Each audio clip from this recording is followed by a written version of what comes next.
J'ai connu Jean Carmet parce que ma grand-mère était copine avec son père, et puis c'est tout. Hein.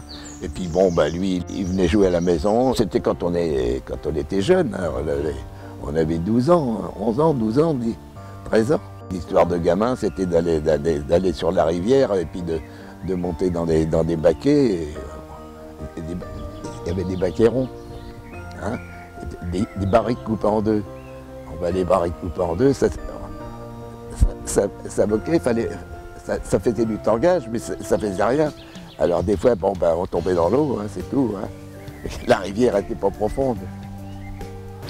Il y avait un ami de mon père qui s'appelait Émile Bauger, m'embarquait dans des rêves toujours.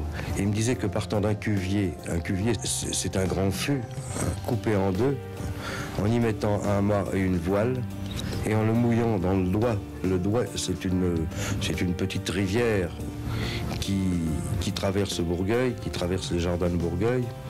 Alors en mouillant ce bateau-là, ce bateau par le courant du doigt serait dirigé vers la Loire. Et là, il y aurait une longue traversée entre la Loire et la mer, et là, après, une plus longue traversée entre la mer et les Amériques.